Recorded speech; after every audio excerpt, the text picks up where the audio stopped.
بسم الله الرحمن الرحيم. الحمد لله رب العالمين،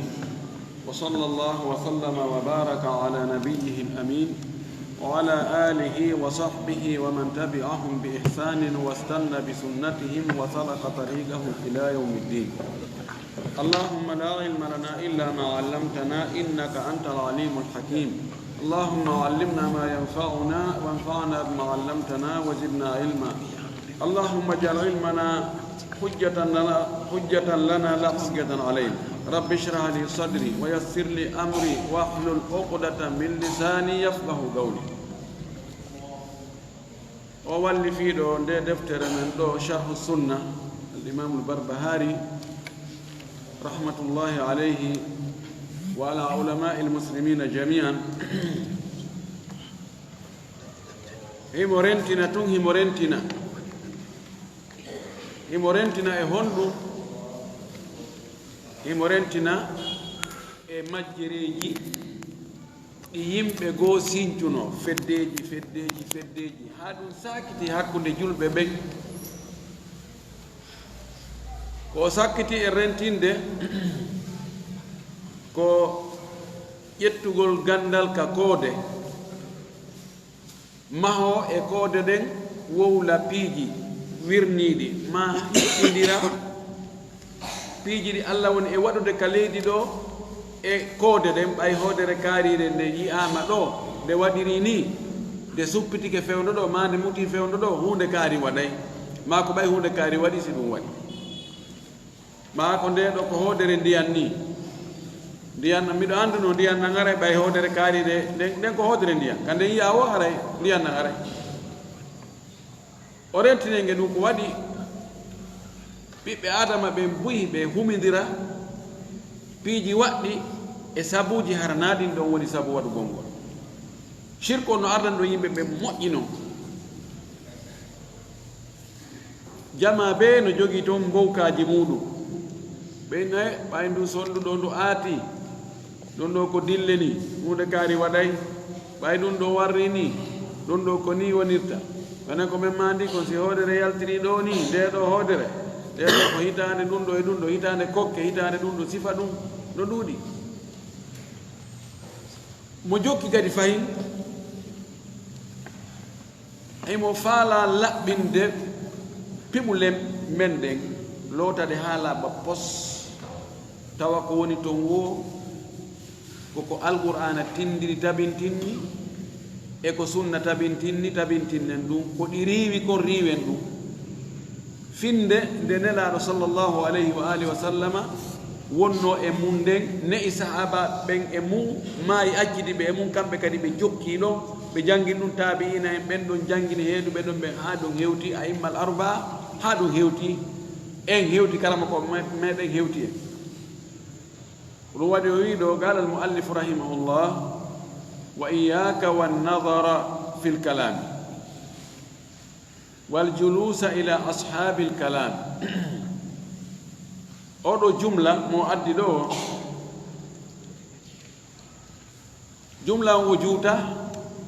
كونو كودي ندرتون وي وإياك ميرنتني ما مهديما مهجديك ما أن جلد أن فالا دو غونغا an jokkuɗo sunna an faalaɗo yo taw hara ko nelaɗo woni karama koma ko nelaɗo woni ñentinteɗo ma ko a taalibajo nelaɗo ko a ñembowo nelaɗo ko a yiɗɗo nelaɗo ko a ɗoftiɗo nelaɗo mi rentinima wan nadara e ndaarugol fil kalami e haala en jangino ko wiyete ilmul kalami ko ɓenda gandal haala no wiye ilmul jadal no wiye ilmul mantiq ko faanda ɗo ilmul kalam ko tabintinniroɓe piɓule ɗen haqqille muɗum e calcul ji muɗum ɓe nasi ɗum ɗo wattike hoore ɗum ɗo ko ɗum ɗo yaltoyta muqaddimat wan nataij yabnuna nataij ala muqaddimatin muayyana yusammunaha مقدمات منطقية أو ويقولنا أدلة البراهين أو البراهين ذكرني هذا اللفظ بكتاب أبونا عليه في السودان، سمى بأم البراهين. أم البراهين هذا كتاب العقيدة عندنا في المركز الذي درسناه، وهو كتاب الأشاعرة، كتاب تعبان في إثبات الصفات المعروفة لله سبحانه وتعالى. ده دفتر أم البراهين ده عندي تدو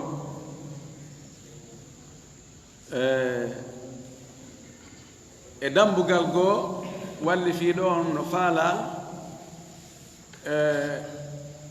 ريو de wonde Allah no fotodiri ka arshi makko. Bon joni won wiigol Allah ala nokku no ɓe wiira noon wirta no ɓe inna kana wala makana, wa in kana lahu lmakan fa kayfa kana qabla almakan. kalam batil. Inni istiwa so inni o fotodiri o jooɗike ma o woni no haton jini e nokku ka o wona, haton jini e nokkure. Si tawi Allah no haton jini haray sa haton jini e hunde ko be yangoɗa fi mayre, ko be nden ɗon ko tawata ko wallete hande heɓo wo haray ko be ɗoftoɗa ɗum. haray Allah woni ɗoftiɗo, woni kan kadi rewowo. haray yalzam haqqille ko wi'ata ɗum ɗon ɗo wawa wonde, puisque Allah o hato jinna yunde ko tagore nden hato jinne makko. ay muqaddima qaddamuha wa banu alayha natija wa aqadu alayha itiqadat. sifa wano noon ɓeyna joni seyni Allah hadisa ɗin ari ini wonde Allah no jala, Allah no wowla. ɓeynayi jaleɗe ko hono neɗɗo woni taha o jala, hatoñi tawa mari ƴiƴan, mari ɗaɗi ƴiƴana doga ga, mari ngaaɗi ga, wiyata onno markasu dimari, ko toon yahata forme yo warrani yarani, hato jini e baga kenkeje, hato jini e toni to wa jola, hato jini ɗum ɗo ko ɗum wawata wowlude. idan ɗum ɗo si Allah siforama ɗum ɗo aɗa nandinama e tagaɗon, idan natija on wonde Allah nayi wi Allah no jala ma Allah no wowla, par ce que so wi ɗum hara e nandinimo e neɗɗo. ko sabu inna hono inna ilmul kalam ko tawde ɓeeɗo ko ɓaawo nelaɗo fatike fayde sahaba ɓen fof fayda ɓe lanni si ɓeeɗo yaltiti ɓe wonno e wowlugol piiji fi Allah coko no nder ton ko tawata hari andaka few, hari julɓen anda, wiyane ilmul kalam. o wi mi rentinima e ɓe wal julusa ila ashabil kalam, mi rentinima joɗɗugol e ɓen ɓen yimɓe jokkuɓe wowlugol fi détail gol fi Allah subhanahu wa ta'ala. ɓe hattali beru kanelaɗo hattunoɗon, ɓe haɓɓiti ɓe ɓe anda mahiya on jaati Allah on nder ton piiji ɗin fof. mi rentinima joɗɗugol e ɓen few ko fedde majjunde majjinore kadi. sharhu waɗo sharhu ngo inni hafidahullah قوله وإياك والنظر في الكلام يجب العمل بالكتاب والسنة وما عليه الصالح وما عليه السلف الصالح من الاعتقاد والعمل والسلوك. نوأني قل لرقل القرآن آرندين دون دفتر الله دين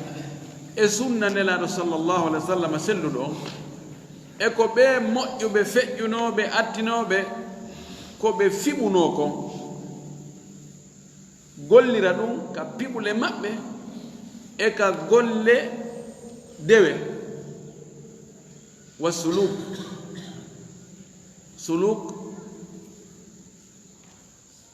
kala ko tawata no yowodiri e neɗɗo on ko o wowlata kon, ko o huwata kon, jikkuji makko ɗin, yani ɗum ɗo fof no wiye suluk.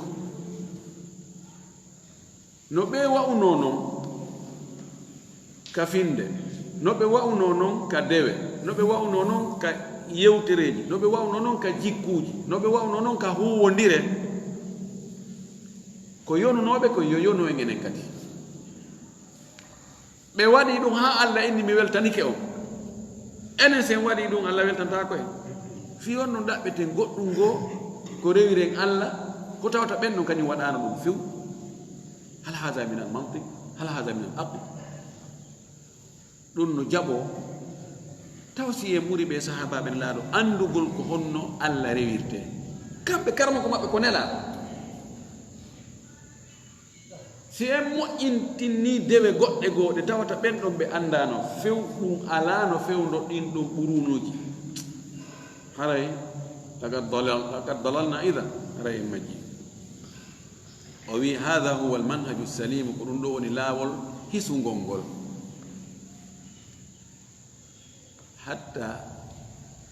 حتى أهل الكلام يعترفون بهذا بسلامة منهج السلف الصالح هاي ɓeeɗo ɓe tawata no jokki ngi haalawi ilmu ljadal ilmu lkalam ilmu lmantiq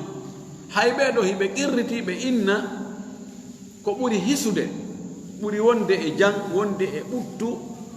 wondude e kisiye koko ɓe moƴƴuɓe attinoɓe ɓen ko ɓe woni e mum ko ɓenna walakin alkhalaf aw manhaju lkhalaf alam wo kono e sakkitiɓe ɓen laawol maɓɓe ngol ko ɗon gandal ngal ɓuri ani kamɓe koye mahi ko hoore gandal e hoore ani miijitagol e hoore e ƴettugol muqaddimat maha e hoore majji nataji bal manhaju salafi aslam wa alam wa man taraka manhaja as-salafi salih fi al-i'tiqad wa fi ghayrihi mu acci laawol ɓeeɗo feƴƴunoɓe attinoɓe moƴƴuɓe acci laawol maɓɓe ngol ka findeji e goɗɗum ngo ko wona ka findeji ɗum kaka dewe e ka jikkuji e ka huwodire wa dhahaba maa ulamai lkalami o yaadi e ɓe karamakoɓe haalaɓi alladina ɓen yuthbituna al aqaida ɓe no tabintinnira piɓule bi qawaidi lmantiqi e tugale ilmu lmantiq wa ilmi lkalam waljadal ɗo mi inni noon hiɓe waɗi règle ji ɓe waɗni hoore maɓɓe règle ji yani mantiq ko mana mantiq ko tawata sa wi ɗiɗi si wattama hoore ɗiɗi ko yaltata ko jeɗu ko nayi mena ko ɗoni mantiq mana ko ɓenta ko musallamat taban no wawi ɗin musallamat agliya ala hasabi hawa lakin la takun la yu'taradu biha annaqliyat e ardinteɗi wannataiji e yaltoyoji e ɗin ardinaɗi allati ɗin yusammuna haɗi hiɓe inna ɗin ɗon barahina aqliya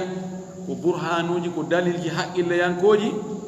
fa hada ɗum ɗo dalalum ko majjere fil aqidati ka finde wa dalalum ko majjere fil istidlali ka dallinorgol wallahu aghnana allah aldini en yondini en yonini en an ilmi lkalami gaye e gandal ngi haalawi ɗo wa an gayrihi e gande goɗɗe goɗe wona ɗum ɗo bima anzala ko cippini kon ala rasuli ellaɗo makko on min alkitabe deftere wa sunnati e sunna ɗum yoni e honɗum tampinten o tampina ɗaɓɓitirta ko fiɗira wonde allah no ka arshi makko acca ɗon alquran acca ɗon sunna enna joni lañade min dara ka haqqilla ene joni sen inni ko ni o wayi haray ko ni joni se wi a ɗum ɗo gasata joni haqqille jaɓa ɗum ɗo ɓayno haqqille jaɓanno joni enen en fiɓi ɗum acca alqur'ana on e sunna on ko tindini kon to yani allah ɗannanima ha ɗaati ner a akkiti ɗum a jokkoyi boruɗe no wawi accitugol gudoron o hinna kañum sincana hoore mum bombewa hay sa yewta kono ta ngal ɓoɓike o wi fala hayra moƴƴere ala illa fil kitabi wa sunnati sinaka alqur'ana e ka sunna la siyama tentinino fi umuri al aqidati piiji finde nden piɓule ɗen allati ɗin nden finde nde tawata hiya al aslu ko nden woni daƴƴere nden ko nden woni bindere nden ko nden woni tugalal ngal ko nden woni fondation on ka diina wa hiya al asas ko nden woni fondation on fala nabni aqidatana en mahata piɓle men ɗen finde men ɗen illa ala adillati alkitabi wa sunnati sona e dalilji deftere nden e sunna o wala nabniha ala qawaidi almantiq en mahata finde men ɗen piɓle men ɗen e hoore règle ji mantiq wa ilmi alkalam fa kalamu العلماء في علم الكلام والمتكلمين معلوم كونغو دي كرامكو بين فكلام العلماء كونغو دي كرامكو بي سنة بين ورد الصحابة بي سكتي بفاتار بين باودون فدي يالتوده تابعين أئمة الإسلام كو بي ووليكم في ngal gandal haalawi do e be jokkube ngin haalawi kongude maɓɓe ni no annda hiɓe yuɓi ɗum moƴƴi hiɓe aybiri ɗum jente ɗo yaqulu imamu alshafaiyu rahimahullah imamu shafai no maka hukmi fi ahli lkalami an yudrabu biljaridi wanniali wa an yutafa bihim fi lqabaili wa an yuqala هذا جزاء من أعرض عن الكتاب والسنة وذهب إلى علم الكلام وي من ياوري أنكم من ياوتكم بيهم بحالوي بيدو الذين يقدمون العقل على النقل بينو واتري تاو حق الذين يسو إيديجي مندين فام مونكم يات واتري دون يسو كو إيغاكم كالقرآن كسنة ɓeeɗo mi ñaawore andenge maɓɓe somi landama ko honno ɓe hana waɗede mbinayi ko ɓe foccire aljarid ko baŋe tugi ma tamaro kala ko mari ɗen baŋe yo ɓe foccire ɗum wanni haali e paɗe yette paɗe ɓe fiɗe paɗe looci wooce ɓe focce looci ɗi ɓe piire paɗe ɗen wa an yutafa bihim fil qabail ɓe aagine ɓe joge ɓe haɓɓe ɓe focce ɓe aagine noon ka gori ka misiddaji ko awa kaɓe haɓɓe ko homɓe ni ɗo no gira ɗo ko homɓe woni dogude ɗum ko honno waɗi miside kaari men nani toon no sonka ko goɗɗo e ɓe wowloɓe ɗi haalaji ka findeji ko on adda ɗon ɓe ɓortima e dolokke o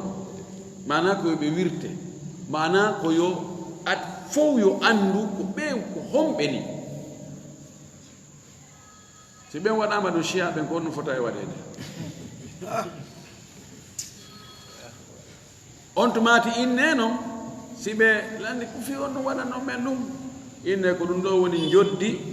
ɓuuriɗo deftere allah nden e sunna nelaɗo on yahi e gandal ngi haalawi ilmul falsafa no woni philosophie ɗi philosophie ɗum ɗo woni joddi mon ɓe yimɓe jogiiɓe ɗe piɓule ɓe fotaka e surrede a terte ɗon tun a ɓay aray na gere wonde na ɗum aray koyo fotte koyo nene goɗɗo baba goɗɗo a waray mo ɓe en annda mo ɓe ko jokki kon ko honɗum terto jokko ko jokkoto ha kon tertoɗa yimɓe luttuɓe o woye piɓule bonɗe ɗen ko ɓeɗe ɓanginane yimɓe sina aɗum ɓe waɗa e batte yimɓe ɓe ɗum ɗo woni konngol imamu shafii o wi fa ilmul kalami madmumu gandal ngi haala wi no ŋiña wa kana salafu yuhaddiruna minhu gayata tahdir e attinoɓe ɓen moƴƴuɓe hiɓe rentineno e gandal ngi haala wi ɗo rentingol hulɓingol hattungol wa annahu la yuttahadu manhajan fil aqaidi yusaru alayhi wonde ɗum gandal ngin haala wi ɗon on philosophie falsafa ɗum jogitetake laawol ka piɓule hara ko ɗon rewete fiyo finde neɗɗo annda ko ɗum o haani fiɓude hakkude makko e allah e hakkude makko e nelaɗo e piiji wirniri ɗi wa yutrakul kitabu wa sunnatu deftere allah nden accite sunna allah on accite misru alladina yaqulna sifano ɓeɓe no wiya بين الجسم والجوهر إلى آخره بين الله إنه الله نؤمر بانو جسم جوهر إنه الله كهون كو أتوم يعني جوهر كو تواتا no يعني no wawi hi'ade andi no wodi piiji go awatadi yiide بين غير جوهري مثلا عنده هن عنده جوهر وعنده روح ونا جوهر نفس ونا جوهر كون جوني وانا او تليفون دو كو جوهر غابو كو فاندي كو جوهر الله كو هون يعني ماتير الله داني حال يا حتى ما جوني كو دا بيتوي gol Allah eske ko matière kana o matière yimbe moƴƴuɓe an tefano ɗum ɓe an ɓe ɗaɓɓitano ɗum yani Allah mahiya makko jaati makko tigi tigi ko honɗum ila akhiri haka ɗum hatti haalaji maɓɓe hulɓiniɗi way gonno heɓe inna ithbatu sifati yaqtadi at-tajsima no tajsimi wo tabintinnangol Allah sifaji ɗin ɗum nol ñaawa haray no waɗɗini wonde haray Allah no mari ɓandu sen inni jungo haray ko ɓe hunde haray ko nde jawhar haray ko nde jisme jungo wonata hara e hunde nde yiyata ko few wal ajsamu ɓe inni wal ajsamu mutashabihatu wo ɓalli sinama ko ɓalli haray ɓalli ɗi no nandi sinama tum ɓanndu ara eno nanndi telen ka yimɓe ɓalli ɗin fof no waawi ara guri ngin no serti kono so a taƴi joni tewo a yitti tewu arabujo on ɗa a taƴiɗa kuccum tewu arabujo ara guri a laaton e portojo e ɓaleejo a walli nokku ngoto hari anni ko ɗum ɗo ko hombo ɗo woni ɓaleejo a anday a andata ɓe inni wo ɓalli ɗi no nanndi fa yanfuuna hiɓe riiwa asma allahi wa sifatihi inde Allah dangi sifaji Allah ɗin firaran dogugol sabu dogugol min at-tajsim fi ɓandingol Allah war ko ɓigol Allah no mari ɓandu wal jismu huwa ma yatakawwanu min al-jawahiri al-fardiyya jonon fala ande ko honno wiyete jism wo jism ɓandu koko formoto e al-jawahirul fardiyya piiji atome ji ani ko tawata gabboy goto ko ɗum moɓodirta ha wona ɓandu si ɓandu neɗɗo ko piihoy ko guɓoy moɓodiri ko guɓoy jeeloy woni e ɓandu neɗɗo ko milliard ji guɓoy ko ɗum moɓodiri woni neɗɗo ka ilmul ahya يعني كبيولوجي علم الأحياء بولاي دون يعني غوبوي نويته ono tewo e palo ƴiƴanɗan ko jeloy woni enen ɗo tama ɓe hotti ɓe ina ɗum ɗo ko milliard ha sabakari ɗum ɗo ko ɗum ha sabakari almim shahide on ɗo ko wiyete jisme ɓandu ko guɓɓoy jom ngal pileyewal ɗo ko piihoy guɓɓoy moɓodir ha woni ngal pileyewal ka goɗɗum ko jaare goɗɗum ko kojju goɗɗum ko sima goɗɗum ko sifa ɗum ko ɗum moɓodir ɓe inni noon joni ɓay Allah gastaki sifore ɗum joni ta en wi imo jogi sifaji o wi wal jawhar al fardu bi nafsihi والجسم هو ما يتكون من الجواهر الفردية والجوهر الفرد بنفسه يعني جوهر الفرد كان يكون بركم فانو دكم كون دوم مو بنديرتي واتو e dimmo watto e dimmo mudum ha wono ya ta woni siko yitere ma woni nur ma woni kinal fa banaw عقيدتهم على الجسم وعلى الأرض وعلى الأرض بما هي فين ما بين هوري بانو arab kadi ko hunde tawata hari ala nde woodi no har no wa'i no sanso wonde no wa'ini wonde no wa'itini wa ghayri dhalika min at-tawahhumati al-batila e goddum go ko wona dum do immorde e miijoji sikkeji mereji tawahhum ko wi gon ha no gasaji fenande wa tarakul kitaba wa sunna beterti al-qur'ana e sunna wa hadha huwa ad-dalal al-mubin kun woni majjere bangude ni feñude wal iyad billahi moliki allah la danbe non wala yashtaghilu muslimun bi ilmi al-jadal juldo wota tampin hore mo wota nangu yangitagol gollugol dabbugol tampugol fi gandal ngi yeddodiri do wa yatruku al-ishtighala bi ilmi al-kitab wa sunna o acca yangagol eto fi andugol deftere Allah ne sunna sallallahu alaihi wasallam watalun illa man adallahu Allah sinamu alla majji wa kana salafu hadhihi al-ummati woni no attino be de mofte do yasiru be hino yahayno al-kitabi wa sunna ko al-qur'ana e sunna be yahayno e mudu ila an urribat ha aram bina al-kutub ar-rumiyatu defte romen be ben fi ahdi ma'mun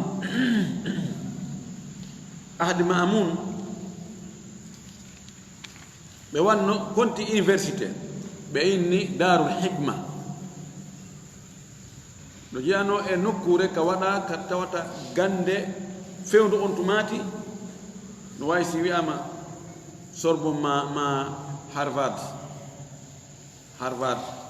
université ɓurɗi mawnude ɗin fewndo wani hari on tuma darul hikma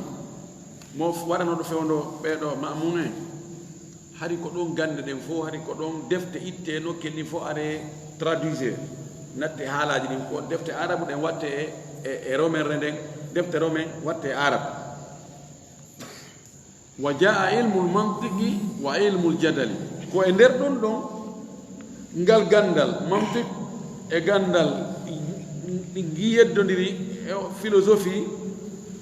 ko ɗum naatori noon julɓe ƴetto e ɗen defte ɓe romen ɓe tradisi ɗum ɓe watti ɗum e arabe e orriba yani wattama arabe tradisama e arabe fa hadatha charr fi l ummati min dhalika tarikh on tumati noon yani waɗi bone on e ɗe mofte ɗo ɓorde on tariha ɗo wabana kathiru minhu aqaidahu ala ilmi ljadali wal mantiq buy e maɓɓe ƴettoy mahi piɓle mum ɗen e hoore ngal gandal wiyangal ɗo philosophie yetti e philosophe ɓe romain ɓe ko ɓe winduno kamɓe kadi ɓe ƴetti ɗum ɓe pratique ɗum kono ɓe watti ɗum dolokke l'islam kono nder ton ko hunde wotere ka ɓe mahi ɗon fi andugol Allah ɓe mahi ɗon fi o adna lanna e ma lannata e wonde ko adnan ko taga ɗum mana taga ɗum no ɓe a ƴettino ɗum e philosophie noon ɓeeɗa kadi ɓe ƴetti ɗum noon woni bone par ce que goɗɗum ari buɓɓodiri e ko alqur'ana tabintinni ɓeyni a ɗo ɗum ɗo ti ko haqqille tigi ni ɗum ɗo na sama kala qawluhu والجلوس إلى أصحاب الكلام احذر رنتو من تعلم علم الكلام جانغول نغال غاندال حالوي دو فيلوزوفي والنظر فيه نارغول دو لئلا تفتن فيه في وتا فتنر تفتن نانغي امودي دوم وتوجب به دوم هاوي he darale be usase no ina dum moja kono mi he ko mi yido ko dum ko gandal de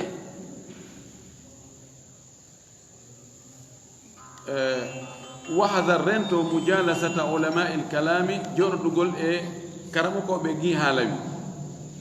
وجالس أهل الحديث يقولنا من جالس جانس ساجور دي قلت كنيبي أهدك مكنيبي سنا الله فابو متاوي هدا عندي موجيكو جوكو فناند شيطان كيران تجوني هولي دون دارا دون موجيكو mo fima tano ko heewi kon so jorde fimo ɓe ha neboyi kankane watta ɗiɗon jonni no mi kane mi wutta mo yaratano so neɓide e yaroɓe ngo yaray, mo jeenatano so neɓide e jeenoɓe ngo jeenay. ɓiɗɗo adama ko noon Allah waɗi e makko wonde ko ñembayɗo ɓe wonɓe takko makko ɓen ɓe o yiiri ɓen piiji ɗi. tentiri so yi woɓɓe goo o sikki ɓeeɗo a ɓeeɗo no jogii civilisation, ɓeeɗo ɓe ko ɓe moƴƴini ɗum ɗo e ɗum ɗo e ɗum ɗo, o yi ɓen no waɗa goɗɗum innano ko ɓeeɗo waɗi kon ɗum sama kala ala e ɗum ɗo no e battinde ko ɗum waɗi. woɓɓe goo ɓe yiɗɗarde jooni ko yimɓe hirnaange portoɓe ɓen ko ɓe waɗi piiji kawakeeji ko hay ka diina fayda ko ɓen no wooli o ko ɗum non science o ko ɗum ɗo wii ko ɗum o rentima o inni ɓe philosophie ɓe ta joɗode maɓɓe de, ta janngo e juuɗe maɓɓe de, ta heɗoɓe de, joɗode homɓe joɗode yimɓe moƴƴuɓe ɗum ko ahlu hadith wa ahlul ilm e yimɓe gandal ɓe. wala tujalis ulama alkalami li alla yuathira fika li alla yuathiru fika fita ɓe waɗu batte ma sabuna bonnugol moƴƴuɗo no weli fi ɓuri moƴƴingol bonɗo. wa yuzahiduka fi ilmi alkitabi wa sunnati ɓe ruuɗine zahada ko foygintinna ɓe foygintinnane fi janngol deftere Allah nege sunna on modi alqur'ana ko no andi onon ko nusus ji tun on famata. anno goɗɗo goo jannguɗo misra ɓe yahi tawi yehi to ɗaɓɓugol visa ɓe ngo an sa saudi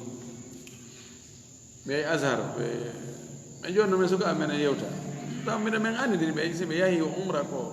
menen werno tan ɓe wallitoɓe toon piihoy haa ɓe wawa yiidude gasa ɓe wallitade waɗi noon karama koɓe saudi onon ko nusus ɗum hum famata fus ɓe yani hum ma yafamu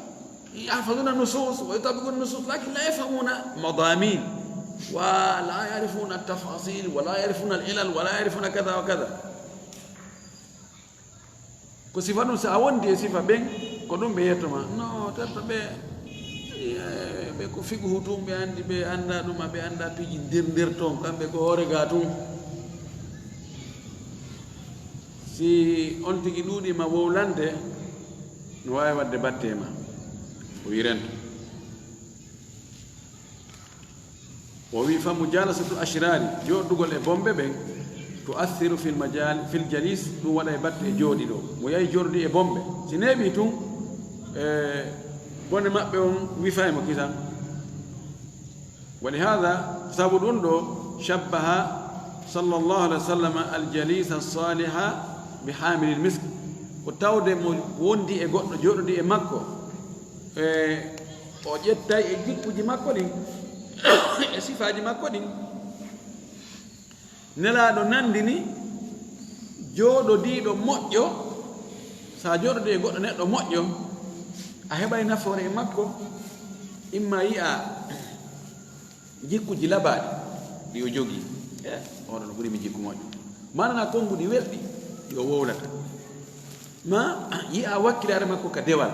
taw an iɗa raɓɓiɗinni ko ɗum ɓe inni ko julɗo almuslimu mir'atul muslim an ko e immoɓe ma ɓe yi'itotoɗa anda siɗa wakkili ma sa wakkilaki sa feewi ma sa feewa sa moƴƴi ma sa moƴƴa.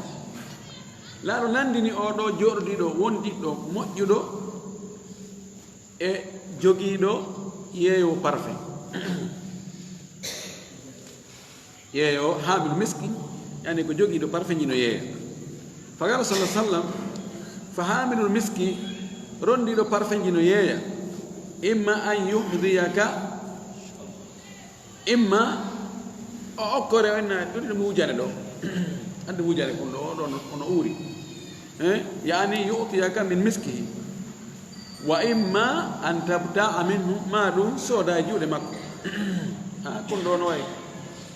sa joɗode yonti ko neeɓi o yeltiri a ndaari ene kunɗo ɗo ko jilu ene kunɗo ko semmi ɗum no moƴƴi ɗe ko miskul kaaba ni miskul kaaba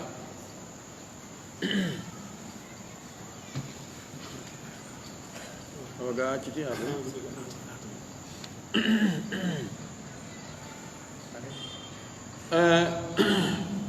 sooda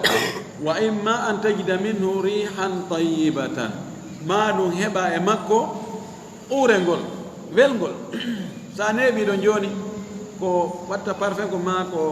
darata o wayla o waylita o dara ɗum ɗo ɗumanno henno ɗum adda e ma yaha to men ɓayno gata ɓen men ande noon o ɓuura parfum kombo parfum o non kaka ceerno kaariɗaɓe o nande ɓen ko parfum yeeyata gasara ko ɗon ɓuurel ngol ngoli almihim sa joɗode makko ko neeɓi gotel ɗiɗo tati a heɓay imma okkore ma sooda ma balngol kan ara e maɗa ay muddata julusika indahu e ɗumunde joɗagol ma ka makko ɗon wa shabbaha aljalisa su'a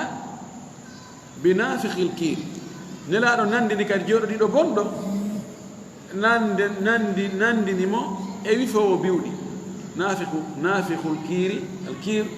ko biwɗi ko bahillo ɓen ko wifata ko fi wojjingol janni ndin yo taf kemmuje ɗe ɓe waɗa fifim ha mbiɗo wawno ɗum goy wallahi wifugol biwɗi sina hara ko bahilloɓe lasliɓe ɓen hay goto ɓuran lan waw ayi komi payi kum kala bantehu ɓe bahilloɓe arayno ka amen ɗon ɓe fempa mbayla sengo ɗo juuɗe amen ni so noon mi yaha e mi jooɗo mi dara mi watti noon mi yiyana ɓe guerte noon tumati si ɓe yimɓe ke ɓe yahi ɓe tafude ɓe alano apprenti jo ɓe ara tumi kadi mi jooɗo juɗɗe mi reppa ɗo ni simi ɗiɓɓi mi waɗi ni fiw ɗo wawi kono nafanno ñande goo min e ɓeŋa min yahi tafoygol kimpaji min ari e bahillo jom taw yimɓe no ɗuuɗi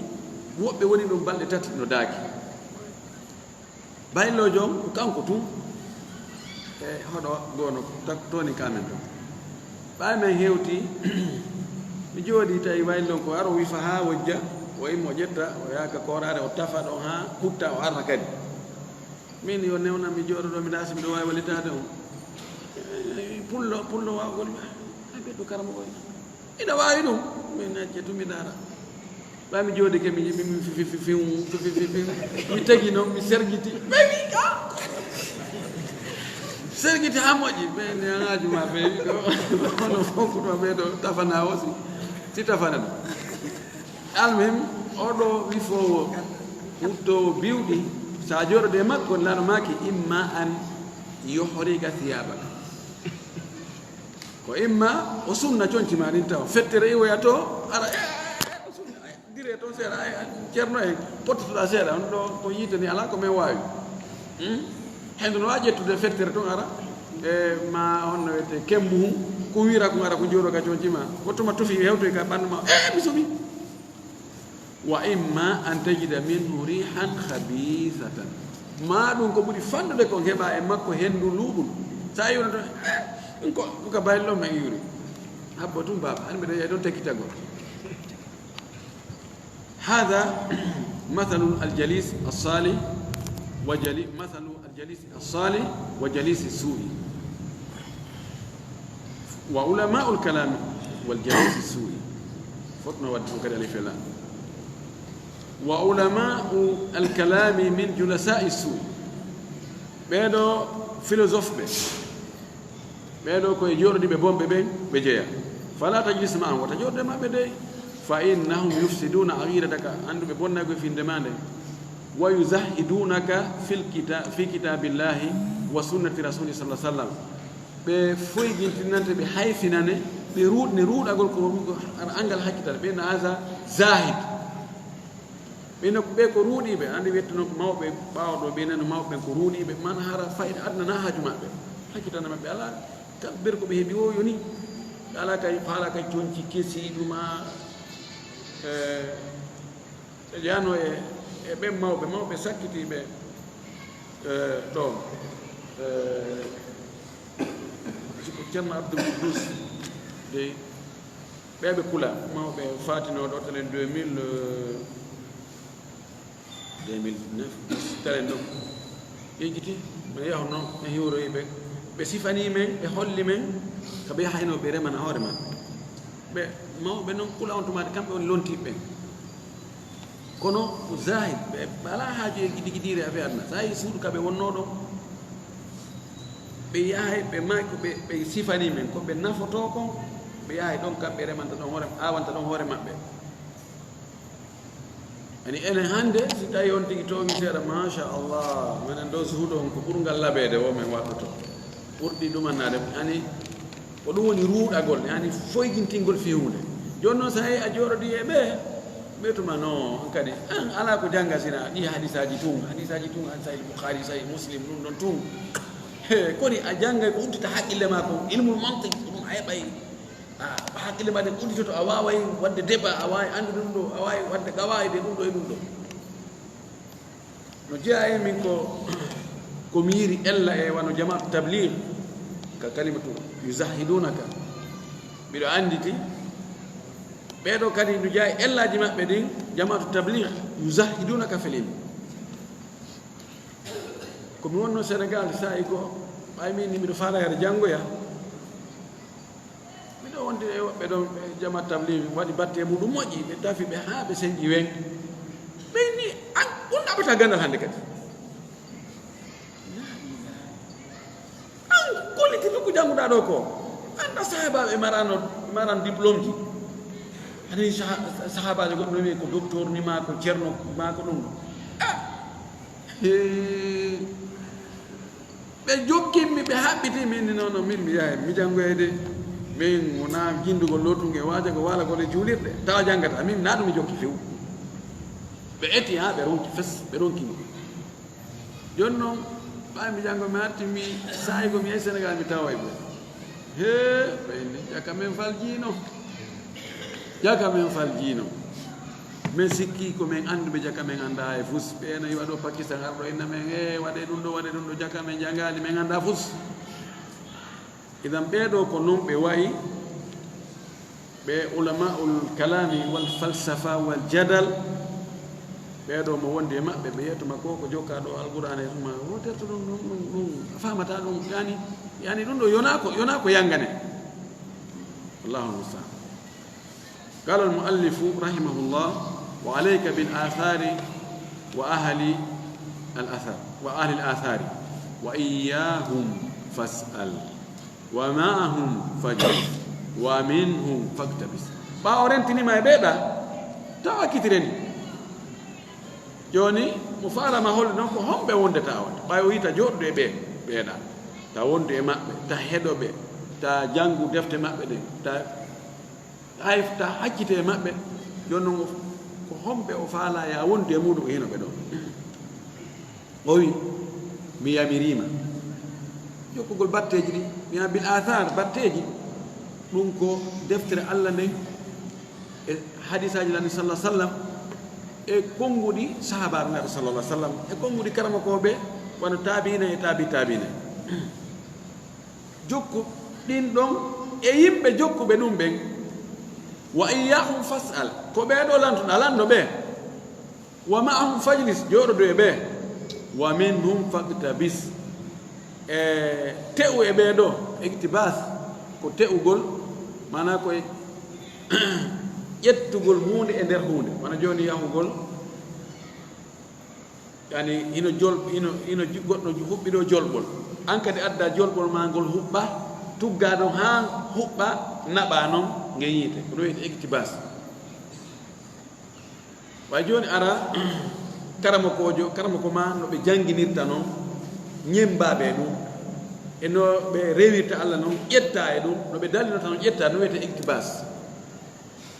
ta qabas ko leggal yiite ictibas ko ya ƴettu leggal ngal ano yiite takka e man ngal yiite haa ngal ɗon heɓa sifa ko ngal ɗa heɓi kon o wi ko ɓeeɗo o ɓe ñembete awa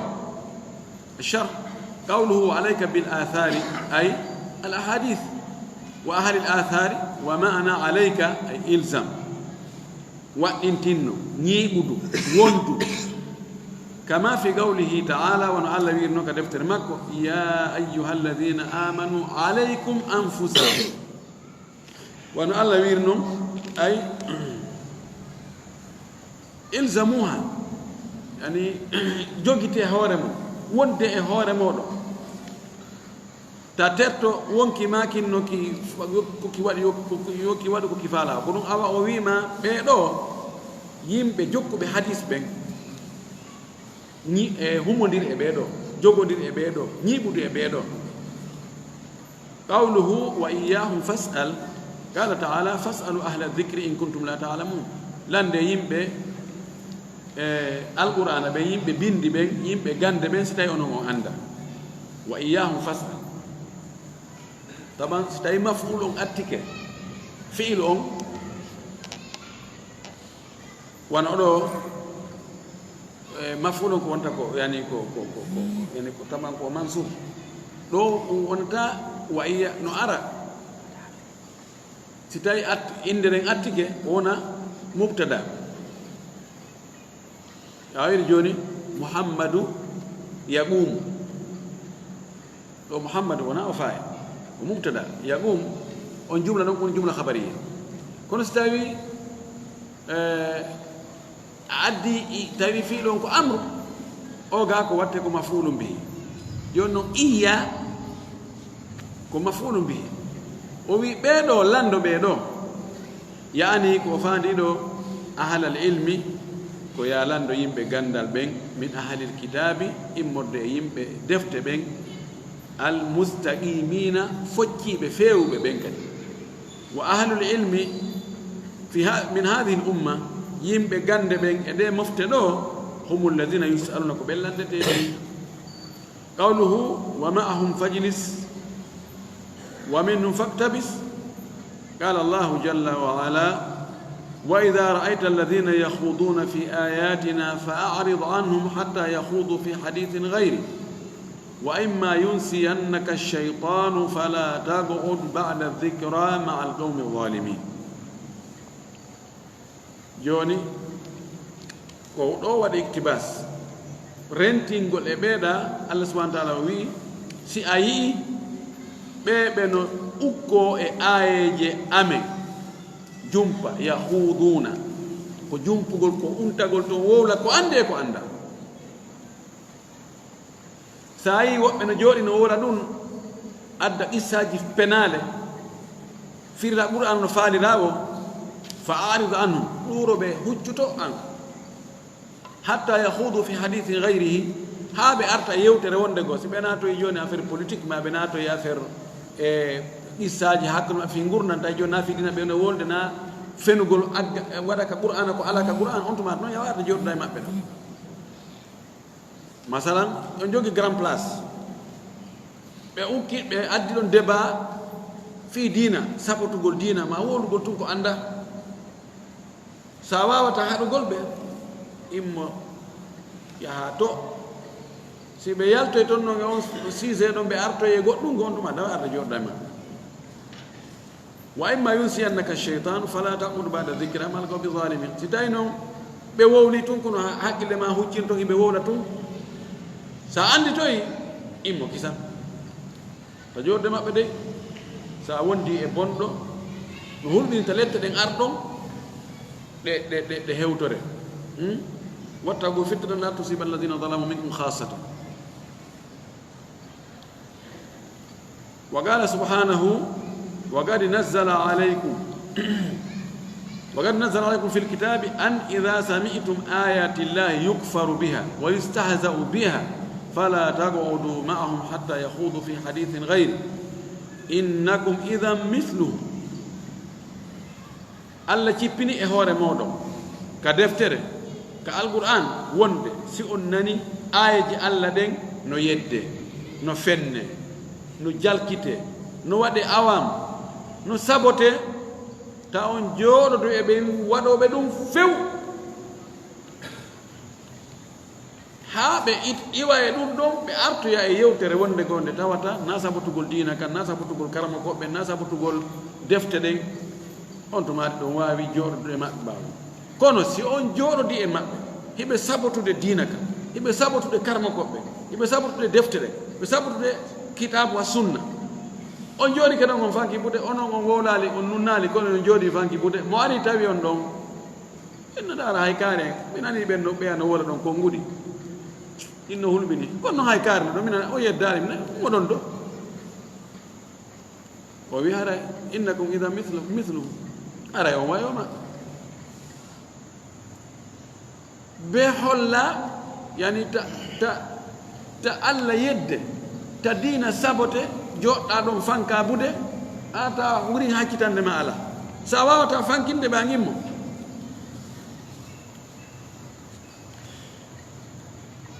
قال الشارح حفظه الله إذا جالستموه سجور دي مأبه فإنكم هراي أنون دي إذن مثل هراي ويو مأبه فليحذر الإنسان يونيتو رينو من مجالسة أهل الشر جور دوغل يمبه بني وعلماء الضلال يكرمكو بمجره وليلازم يونيتو وقتنتنو نيبا وتبتا مجالسة أهل العلم jordugol yimɓe gande ɓen tigi tigi ahalil aqidati yimɓe finde nden as-sahihati finde sellude nden wa ahalil manhaji salimi e yimɓe jokkuɓe laawol hisugol ngol yujalisu o joɗɗa e maɓɓe wa yastafidu minhum o naftoraɓe tawa so jorde maɓɓe tun sikke ala koye ɓay nafoore juuɗe maɓɓe allah arsuku en ɗum ɗo allah arsuku en faamugol ko o faala e yewtude ko o arsi ken kadi gollitirgol wallahi ayi ay résultat ay natija kono ko andata ɗum ko si a wondi e yimɓe majjere yimɓe ɗi falsafaji yimɓe ɗi piɓule bonɗe min ko aaden yahuno Sudan ko mi heɓno nafoore ɓay ɗi laawi suufiyanko hulɓiniɗi ngulaten fof ala fayda laawol ngol mi yahano ha mi yii mi andi mi daari ko honɗum ɓe woni e wadde mi yewti e maɓɓe kadi mi andi ɗum ɗo ko woni ka defte kon wonande maɓɓe toñayɓe woni koy ko ɗum ɓe fiɓi torki Allah yo Allah arsuken finde sellude o wurnange nden finde o ƴettange nden finde waɗan yimɓe tawhidi wa akhiru dawana an alhamdulillahi rabbil alamin wa sallallahu wa sallama wa baraka ala nabiyyihi amin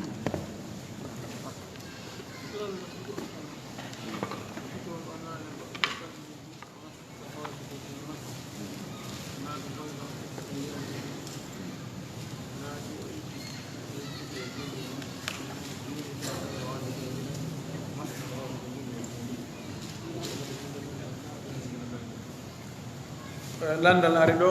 naane ka futuro ɗo goɗɗo salligi o maski ka hoore sokettiji makko ko ari naatugol ɗo ɓa ɓottiki patɗen ko ari naatugol ɗo o cippi e ndiyan sokettiji ɗi ɓuuɓi o yeggitino maski e hoore majji ɓaawo noon ɗi ɓuuɓi o ɓortiɗi ɓa Allah ɓottidi waɗi ka paɗe o ɗumani to o juuli ɓaawo noon salminama woni neeɓi seeɗa o anditi enede haare mo maskuno e horɗi sokettiji ɗi o ɓorti ko on ɗum woni ñaawore makko ani si a maski e hoore soket ma e hoore hufwal a ɓortike ɓortagol ngol ɗon bonnay salligi on jumhur ulama wi hi bonnay hara e salligi on boni few ko waɗi a heddori koyngal ngal lootaka ngal maskaka o maskano ko yehi ɓe waɗa ɗon lugzu fiqhi junnitol ma jiɓi liɓi fiqu ɓe inna ko honde gertogal bonnata salligi neɗɗo ɓe wi ko si tawi joni harɗa barmi ɗa waɗi kooluhum ma kottolum e hoore barme on salligoɗa hagana maska noon e hoore kum kottolum ɗon ma e hoore kum banduhum ɗon wedduɗa tun gettogal no yawi soppay tun ma gettogal wonde si no soppa ɗuma ko woni e hoore jonde ka aran wiya ɗum cak ngal dogidemo kottolum kum ko kum maskuɗa hoore ɓe inni o aray ngal yaade salligi ma ala kullin ɗo jumhuran ko ɗum wi haray oɗo imo foti e fillitade julde nde heddi karamokoɓe ahlu hadisi goo ɗo e maɓɓe cheikh al albani rahmatullahi alayhi e karamokoɓe goo mi tañini no adimo imamu Shawkani e masala on ko noon kanel awtari mo sembini wonde ɗum ɗon bonnata nasul khuffi la yanqudu alwudua ɓe filli e Ali radiallahu taala anhu wonde ali sa'i go o saliki ko maski hore khufuje re bay wari ka natugo ka julide o ɓortiɗe o wallini o naati o juuli tawi selli ko athar kono ko ijtihadu min ɗum ɗo ko ali ko kanko waɗɗano kono joni se ndaari aslu on teppere nden ko immande maske e mande lowte nelaw sallah sallam juulaali e tawa teppere makko nden nde lootaka ma nde tumba e hunde ko maska ɗo noon asli o jono ndewno masala ko masala khilafiya ɗo o yejjutu innen julɗe makko nden selli ɓay o yejjutu rabbana la tu'akhidna in nasina aw akhtana hay so fillitani kono mana mum si tawi on tigi no andi min ko konngol jumhur ngol wonde si on tigi ɓortike huffal ngal imo andi o tewi ke pas o ɓortaki tun kadi o looti koyɗe ɗen so ɓortike tun o looti koyɗe ɗen ara e gasi haray o timmini hannde kadi lootugol ngol woni joni koyɗe ɗen ko lootade amma o tawi ke pas o ɓortike min ko miɗo ƴetti konngol jumhur ngol wonde haray salligi makko ngol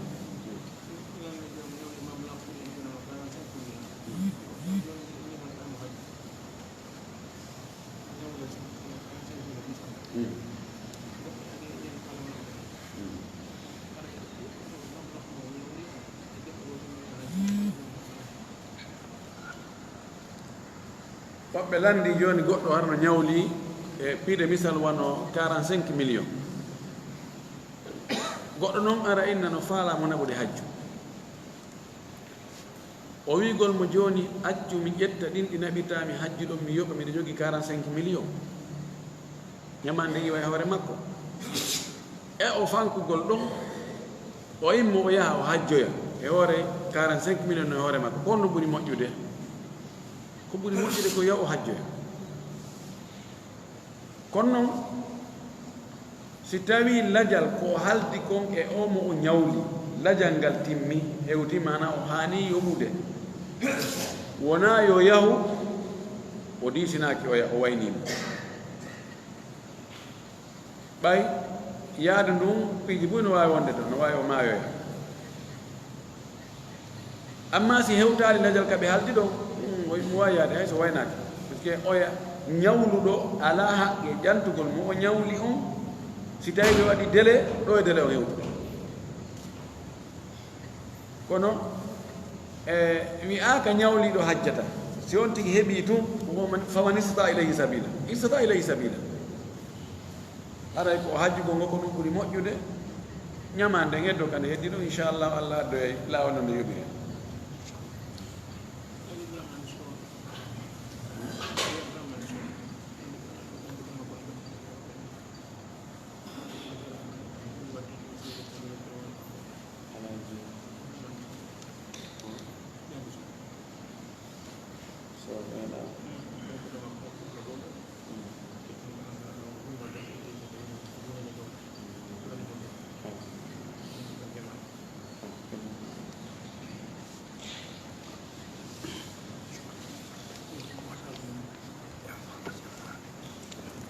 Assalamualaikum warahmatullahi wabarakatuh. Ko be musidɓe meɗen kawtaɓe meɗen ɗoɗen ɓe jaaɗi sa ɗum ko alaji ibrahima soyi ɓe hodduɓe docteur soɗo ɗo